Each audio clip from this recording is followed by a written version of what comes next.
Good morning and welcome back to another episode of the Red Chip Poker Podcast. I'm your host, James Splitsuit Sweeney, joined today by Chris Warren. Chris, let's talk about win rates and what win rates look like in 2020 and beyond, what are super high win rates, and just get into it and start talking about win rates in general. So what are your overall thoughts on win rates nowadays and where you think win rates might be going? Oh man, overall thoughts is such a big one, but I think some good starting points for me are really just like understanding that like win rate is a tool. And I think a lot of people abuse that notion, right? Like they're trying to create a win rate to, make a BBV type post or brag to their friends or whatever. But for me, I only want my win rate to be a tool for me to get better. So what that means for me at the start is just like, if I feel like I'm playing well, if I feel like I'm dominating the game I'm in, if the plays I'm making are great, I don't really care that much about my win rate, right? It's just a basically, it's a historical record of what happened in the variance I experienced, when I'm playing more live. It's just not that important. It is really interesting, I think, in certain scenarios, like if I am playing live and I feel like I'm not playing well, like I'm missing plays, and then I'm still winning a lot, and that seems to occur over a longer period of time. That's like, that's really interesting. But yeah, I really do pay attention to it. I always track all my sessions and how many hours and whatever it is so that I have my win rate. But I don't take it as seriously, I think, as most people do. How do you? Yeah, so same thing. It's yours? Definitely everything is tracked. Every session, it's either in a spreadsheet or an app or from using Poker Tracker 4 on a site that allows it, then saved in there. And I think it's really, really important that we do track our play. You should know what your win rate looks like. And if you aren't doing that yet, now is the best time to start. Just start a spreadsheet. You don't even need that many columns, right? How long did you play for? How much did you win or lose? And where did you play? What did you play? And then you can just set up some very simple auto equations to fill in what is your BB per 100 and all that kind of fun stuff.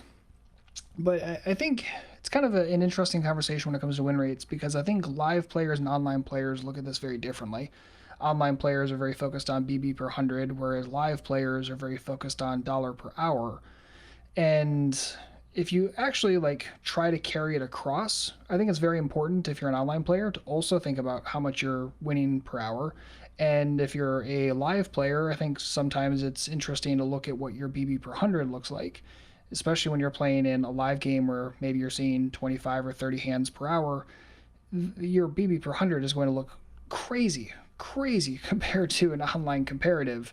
But that's why I think sometimes just looking like BB per hour, dollar per hour, can be a little bit more useful. Do you agree with that or disagree with that?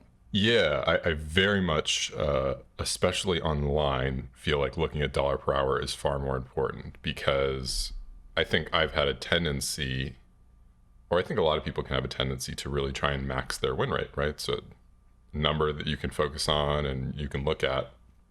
But if you are, say, reducing your volume, reducing the tables that you could be playing that could increase your hourly rate, or at least not experimenting with that type of stuff, you could be leaving an immense amount on the table per hour. And that's really what we're trying to do when we play online, ultimately. So that's something that I've definitely experienced and I think people should be aware of.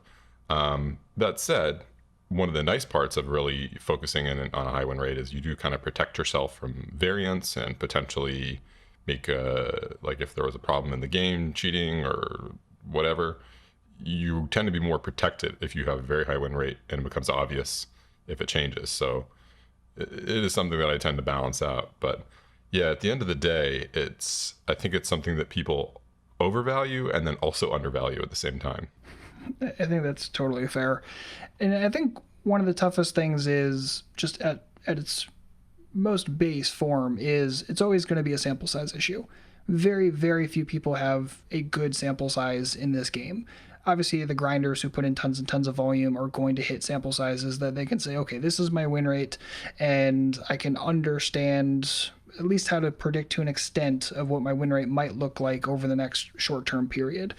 But a lot of players just get so incredibly focused on their win rate and just kind of miss some of the other factors. One is hourly, and then two is thinking about your skill level compared to the player pool. And I think that's where sometimes the win rate argument can get really skewed for people, especially that have smaller sample sizes. They have maybe a really, really high win rate. They're like, oh, yeah, I'm crushing the game, no problem. I have no holes in my game anymore. It's like, well, probably not true. And sometimes it goes the exact opposite, right? Someone's been playing for a while, getting absolutely hammered, playing well, but running like crap.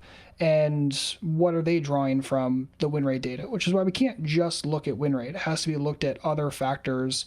And I think one of the biggest ones is really what is your edge against the player pool as a whole? And in especially the big and medium pots, what are your decisions looking like? Are they consistently good? In which case, variance is going to do what variance does, or are they consistently questionable? And then you really, really want to be careful about the way that you're drawing inferences from your overall win rate, because it can go crazy very, very quickly.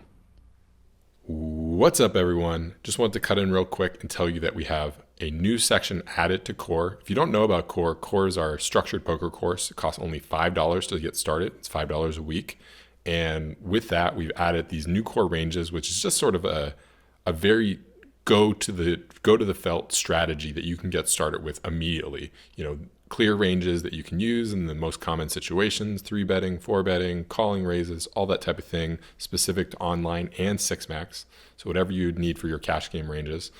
In addition to all that, we also have, it's getting fantastic reviews, Chris Fox's MTT course. And this is going to take you through every stage of the tournament, everything you need to know on that. Again, all of this is just, you could get it all for just $5. You could go through the whole thing if you worked very hard that week for $5. Or you can, just take your time, and it's only $5 a week. It's not a big deal. So please go check that out. It's redchippoker.com/core. And I think you'll like it. It's the best, most beginner-friendly way to get started. It's the most structured poker course that you can really find to just give you all the knowledge you would need to go from the ground up. You don't have to guess what you need to know next. All that stuff's included at redchippoker.com/core.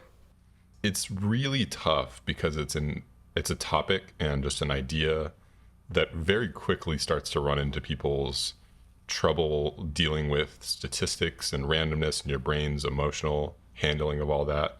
I remember I was coaching a very good student who wins a lot at small stakes, and we were just having a conversation about imagine you win a certain amount per hand dealt, right?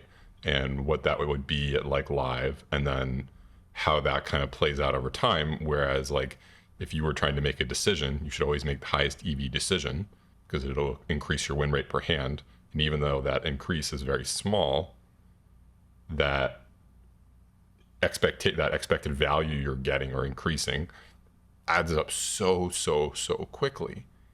And he was having trouble perceiving that. And this is a talented, winning, I would call him semi-pro professional player. And it's just, I was like, whoa.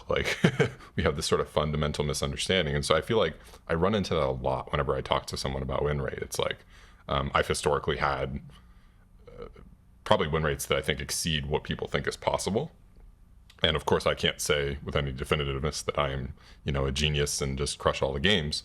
But I never also really put much stock in it either. And so when I tell people that, it almost, I've had it become issue a couple times. And it's just the best way I think to think about it is look, hey, the stock market in the last 10 years went up, went on the longest bull run we've ever seen. Does that mean over the next 10 years that's what's going to occur? And the answer is, of course, no. There is no guarantee of future performance from the past performance.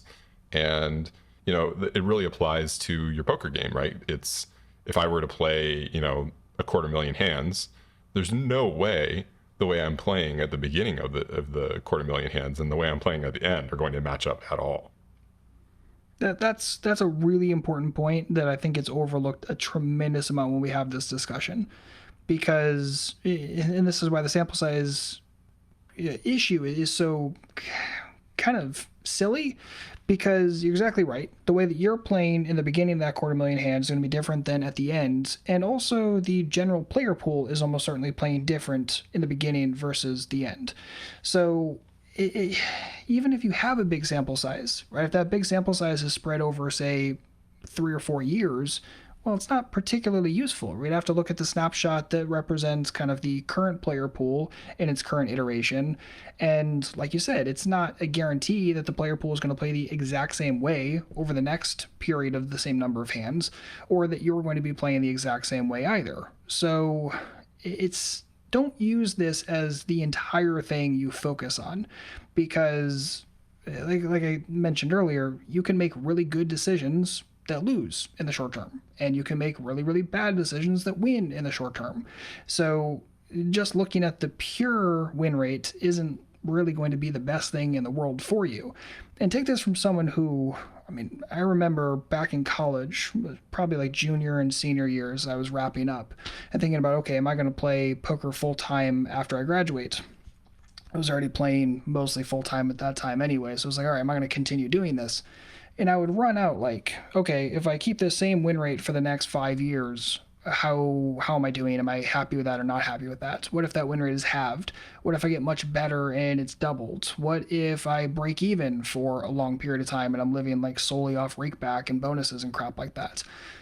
And I used to run these calculations constantly, and what a massive waste of time. I mean, it was good that I was at least saying, okay, I'm not going to take my current win rate and hold that steady forever, but it's really important that you don't get like so sunk into this one single number and miss the rest of the conversation, because this is not the entirety of it. Yeah, I think one of the things I tend to use it the most for, I would say, is people who are experiencing, long break even stretches, who also believe that they are really beating their game. They're really crushing their game, let's say. I think to me, that's always kind of a standout, because just in my experience being a sort of max win rate oriented player, I would say, that tends to not really happen if you're just really, really crushing a game. And that's not to say, many very good players have had very extended, long break even periods, but it's really not something that happens if you're winning at like 8 to 10 BB 100, or playing a live game where you have big edges. I mean, there is of course variance, and it's really tricky to discuss because everyone has a different perception of randomness and variance and all that. But I'm talking about, the people who had, 100K, break even stretches with a 50 buy-in downswing. That type of stuff for me, honestly, has never happened to me throughout my career. James tends to think I'm a luck box, so I'm sure he's not shocked to hear this, but Not shocked. yeah, At all. so I like it as an indicator if someone's coming in and getting coaching and being like, hey, like, I'm crushing these fools, but here's my 100K, 100K break even, and just like I'm running so bad, blah blah blah, and it's like, okay, probably not. It could be, right? Randomness means that anything can happen, and those edge case scenarios, you're going to see some wild stuff when you play poker. But in my experience, every time someone's like, yeah, I'm crushing, and then also has the commensurate break-even stretch, it's sort of like, I think that's the first place we want to look. Yeah. And I don't know. I haven't met too many people that have been on the 50K plus break even stretch that also come into that conversation saying, I'm crushing these fools. I think I've maybe met like one person. I think normally by the time you're on a 50K break even, you're like, I don't think I know how to beat this game anymore, and I don't know what I'm doing, and help. I'd be very interested to have like a serious conversation with the person who has that massive break even and also is feeling like they're crushing. Yeah. I think that'd be an interesting conversation. Well, I'll tell you the context. Maybe I've noticed it because I think I had a lot of sort of pros asking me advice at certain points of time. I think that was often the thing where it was like, they would be talking about how bad they're running, and I would sort of ask like, okay, well, like, how are you playing? And they would sort of go back to the idea of like, oh, I'm running really bad. And so that's always when it kind of came out for me. It was like, okay, you're acting as if, everything is handled on the win rate end side, which is what you can, manage, right? And you're very focused on this losing and this breaking even, etc. And so that's where it always really came out for me. It's just someone who's overly focused on the variance, the break even, etc., and how they're being set up or whatever. and not being focused on on what they can do and how their game is being managed and what their edge is and all that. Like they're not putting that effort into it. That's totally fair. And it is always easy to throw out the excuse of I'm running bad, and here are 10 hand histories that highlight that really, really clearly. And, if only I had won half of these or whatever, then my win rate would look far different. And that can be very, very true, especially in short term sample sizes, which again is why we have to hold sample size as a pretty important factor in this whole conversation. I think another thing with win rates is someone has a higher win rate. And let's just say it's probably over a pretty small sample size, especially for live players. It's very, very difficult, if not actually impossible, to get like a really good sample size in a decent period of time. So typically we're going to be dealing with small samples anyway. So if someone has a really high win rate, then their first thought is typically to start moving up really, really quickly, really, really aggressively. What are your thoughts on the person who comes to you and says, I have high win rates over this many hours, again, probably not a huge number, and I'm thinking about moving up to the next level, and that's kind of the overall, like all the information they give you. What's your thought process and conversation with that person? Yeah, that is like I think that's the biggest moment for kind of any poker players when you're like seriously considering moving up. And having a high win rate at the limit you're at is certainly one of the things you can look at for that. I've always been on the side of like, just be careful, because I think moving up is intrinsically risky. You're going into an environment that could be more difficult than the one you're in now. It could be different, which is, problematic sometimes when you're talking about poker and exploitations than the stake you're at now. And when you're talking about the substantial moves up, going from 100 limit to 200 limit online is a big one. Going from 1-2 to 2-5 is a big one. I guess every live jump tends to be pretty serious, but yeah, it's just you really have to be aware that this is it. This is like a critical moment, psychologically, financially. There's just going to be a lot going on, and I always take the approach to try and slow down and just not just start associating your identity with being that higher stakes player right away, so that you can be humble and you can step back and move up carefully. But on the win rate side, if I am really beating a game at what I would consider a good clip, which I would say live is like at least at 1-2 and 2-5, I would say at a bare minimum 10 to 15 BB, higher on the 1-2, 1-3 end and a little bit lower on the 2-5 end. But if you're really beating the game at a good clip, and on the online side, I would say 6 to 10 BB 100 would be those would be the areas that I'd be like, okay, we're really doing well. And even if you're making mistakes with that type of win rate, maybe you're getting some indications from the data saying, okay, maybe it's time to start looking higher. Fair. And just to clarify, when you're talking about the live win rates and you're talking like 10 to 15 BB, we're talking about per hour, right? Not per Correct. 100? Yes. Okay, good. I just like to clarify that for anyone that could start feeling confusion one way or the other on that.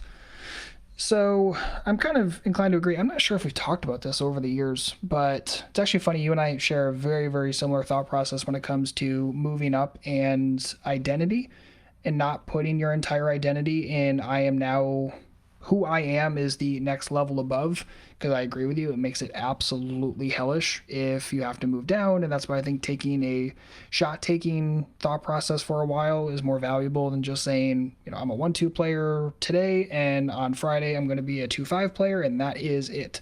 I think that is a very, very good way to get yourself into some mental issues. So 100% agreed with that.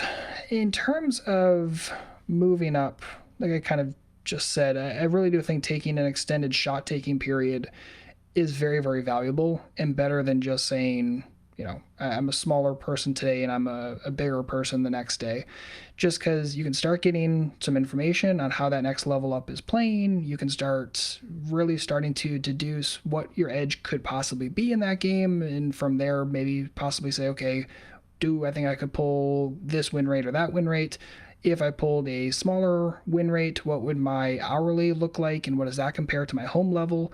And especially because your home level, you're risking a lot less money than you would be at the next level up. I think that's at least something to keep in your back pocket when it comes to that conversation. Yeah, people don't understand, but like when you're dealing with like hedge funds and things like that, performance is always risk adjusted.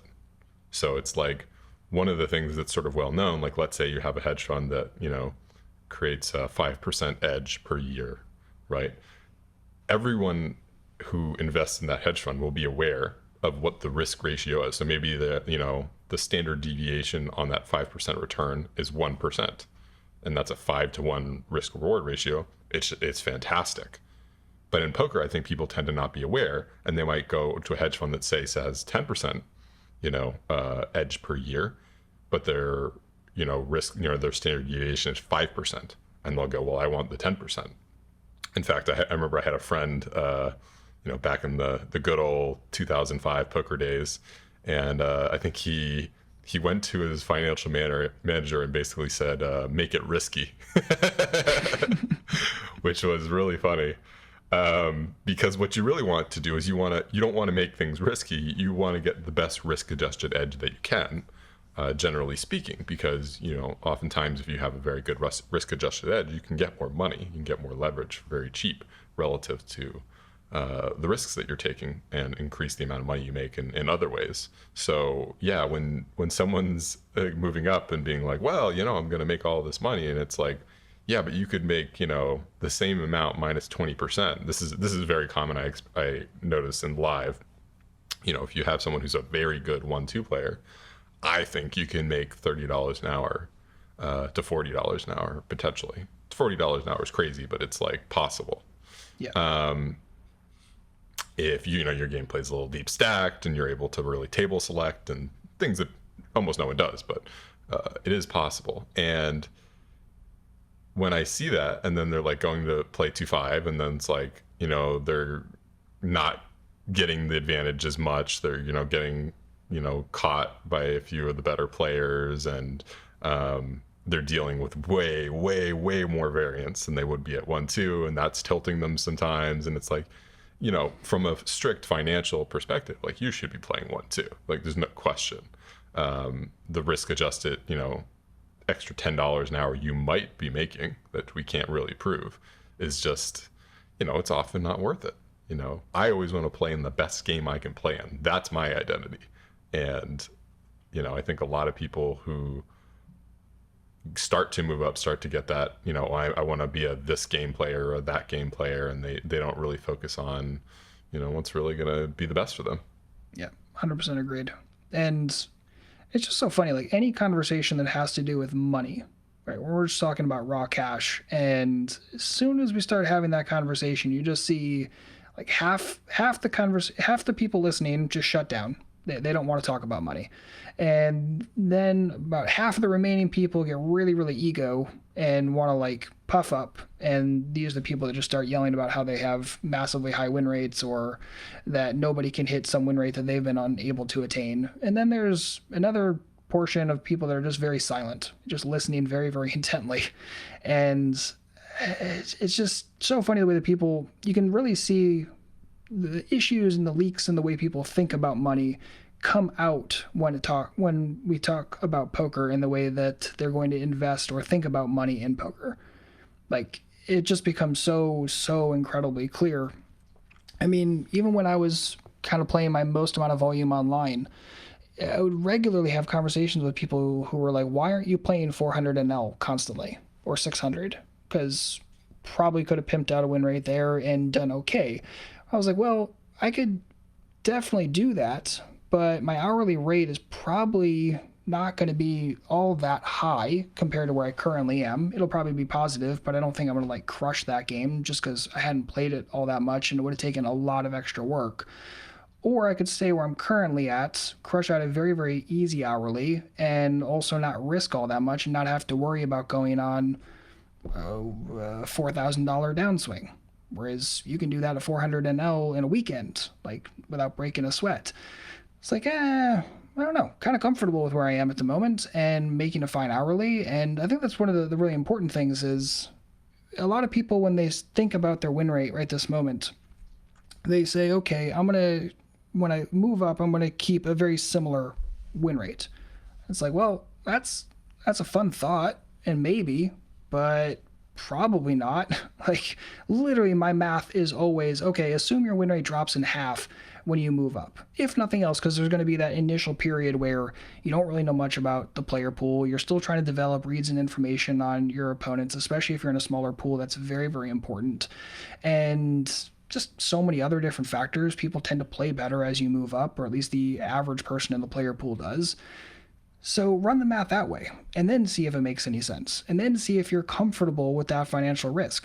I mean, what it takes to make 20 an hour playing 1-2 live is something you should actually compare if you have online available. What would it take to make 20 an hour online with maybe far less than the bankroll size you would require for 1-2 live?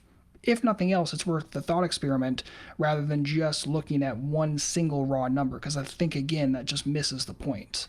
Yeah, yeah. I think people massively underestimate the amount of work it takes to get a big win rate, because in my experience, a big win rate is always about knowing your player pool. Um, when we're talking about live, it may mean knowing your individual players and how they play, which probably won't happen at like a 1-2 game, but at 2-5, it can definitely start happening. Um, and they just don't understand that, like, really beating a game for the maximum, first of all, I think it's a good skill to develop. And then number two, they just don't appreciate how hard you really have to work about that. And, the interesting part is that, like, a lot of that skill sometimes isn't transferable, like knowing what, Mike Old Man Coffee does isn't going to help you in other games. But it could be very important if Mike's always at your table and you can pick out the bluffs where Mike's just going to, fold over, that's going to add to your win rate. And so, yeah, like my experience, I did this at 1-3 last year, or 1-2 actually, when, I just hadn't played a lot of live poker in a long time. And I was like having a stretch where I wanted to get back into it, but I just wanted to play at my local casino. So I would drive to the casino that was like 5 minutes away, and pretty much the only game that would consistently run would be 1-2. And what I did is I just kind of would always just pop over there, and I was having fun. It wasn't really a serious money making activity. It was just something to do after work. And I ended up just kind of like treating this 1-2 game very, very seriously. And, I would even get some of the floor to like text me if certain people showed up and things like that. 2-5 did eventually start running pretty well for a while. And, I just kind of had mastered this little poker room where it was like all the factors were in my favor. I could literally walk around the room and tell which table was the right one to play at just by looking at the people. And, when I would go and sit down in that game, there might be like, three of the really splashy players that I just had an entire strategy that I was ready to go on them. I would know which seat I would want immediately, and just total mastery of this 1-2 game. So, when I started winning it, I think my end result was $35 an hour in that game after quite a few hours. Might have been a couple hundred hours. And like, I wasn't shocked, theoretically, I can see why people would say that's not an impossible win rate, but like how many people are, table switching as soon as the table gets bad, and, leaving the game because I would just drive home for 5 minutes if the game, good game wasn't available, because why not? And, I had all these variables and all these factors on my side to create this high win rate. But like, yeah, like very few people are going to be able to create that. If you have to drive 30, 60 minutes to your card room, you're not just going to leave if like the game doesn't look ideal to you. And all these types of things that I was doing. And you have to realize that everything kind of factors in. I mean, I would know sometimes if there was like a slow dealer, and I would get up and leave or take my break or whatever, because just like, yeah, obviously like the slow dealer is going to lower my win rate, right? And so I think people don't like kind of understand that, like, especially live, there's a lot of variables that impact you that you probably aren't aware of. Like in Vegas, I think the Bellagio is terrible for hourly rate because the dealers are sort of on the not so great side sometimes and slower. Or I think the good dealers tend to be pulled into a lot of the bigger games and that type of stuff. So it's like as a 1-2 player, or 1-3, forget what they run, it's just not great. And then even as like a 2-5 player, they have 100 big blind cap on that game, so those pots don't tend to get as deep. Now that can help your win rate and it can hurt your win rate, but it's just one of those factors. If you can find a deeper 2-5 game where the players are also not as good, these things all play in, and I think people just don't appreciate. If you want that big win rate, if you want the low variance, the huge, like at the very peak of what people think is possible, you're gonna have to work for it. Correct. And that's whether you're doing it at the smallest game in the room, like a 1-2 or 1-3 live, or smaller games online. Whether you're doing that or you're playing in a bigger game, you're still going to have to put in tons of off-table work. And it's interesting because I think part of this boils back to your goals with poker. So for pretty much, I want to say the last like 3 or 4 years, maybe 5 or 6, I've really suggested people don't do kind of exactly what you just outlined. Like, don't jump games, stay in even if it's a slightly slower dealer, stay in even if you don't have the greatest seat, and get used to that. Now, that's because when most people come to me and want to have these kind of conversations, they typically have goals of trying to move up, trying to play in tougher games, trying to win decent win rates in harder lineups, in which case you can't just look for the ideal seat at the ideal table with the ideal dealer at the ideal place at the ideal time. Like, both of those things are just kind of in conflict. Whereas it doesn't sound like your goal was to move up to 10-25 anytime soon, right? You're not trying to play 10 quarter live. You're trying to maximize your win rate in your current game and maximize your edge along the way. So that makes total sense that you would enact that kind of strategy. Whereas if your goals are not really to do that, then having a different strategy in mind for all these kind of like weird, I want to say a strategy for non-strategy stuff, but kind of that, then you would enact something closer to what you're doing. So I think understanding what your goals are with poker can really help you kind of frame the conversation of a win rate in terms of what are you looking for, what win rate is acceptable to you, what risk tolerance is acceptable to you, and then what are you planning on doing with winnings in general. Yeah, 100%. I mean, it's very much a, to poker in 2020, it's like, I think most people are not trying to make, $300K a year playing poker. There are those people, a lot of them are playing online, traveling around, whatever. I think a lot of people maybe aspire to that, but like that may not be the immediate goal.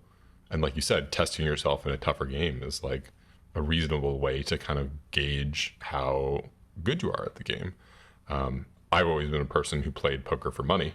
And you're right, like it's a very, very different mindset. And if you're the type of person who's looking to move up in a tougher game, the one thing I would say you could take away from your win rate and from, playing the smaller games is if you can't put together the skills to beat the smaller game for a big clip, I think that can be a deficiency that you could take with you to higher stakes, right? Like people at higher stakes are more aware. You generally would not want to move, seats as aggressively, but knowing that moment where you could move a seat and it could make a huge difference. And just having like even the social convention of like, trying to think, I've probably done some things like someone's like, oh, like going out of the hot seat. And I'm just like, yeah, I'm not going to press my luck, or, grumbling about how cold the seat is. Just being aware that like, okay, because I've done this a lot, I know how people tend to react. And, being live, you just don't want to be, the edge shooting, shark, at least from a perception basis. So I'm very aware that like, I think, the activity you tend to focus on is the activity you tend to get good at. And I always want to be the player who's good at getting the most possible win rate out of the game with some compromises for sure. And yeah. Yeah. It's so funny. The situation you just outlined, again, we've talked before about how live can offer a much, much higher win rate. And it's due to things like this. Because I hear the one person make the comment about you seat changing, about pressing luck and moving out of the hot seat. And I'm like, okay, so fish. And then I see the person who's changing seats and clearly changing to a favorable seat. And I'm like, okay, well, there's the try hard. And, you know, this is one of the rare cases where I think you're a try hard, but actually you're the killer in the game. But more often than not, like, pay attention to these kind of things and get a lot of information, especially from the people that are doing a lot of seat changing and jumping around like that, jockeying for position on the fish. I mean, you can get a lot of information on the person that's doing that a lot of the time. I think, you know, going into that, how much work it takes to get the big win rate.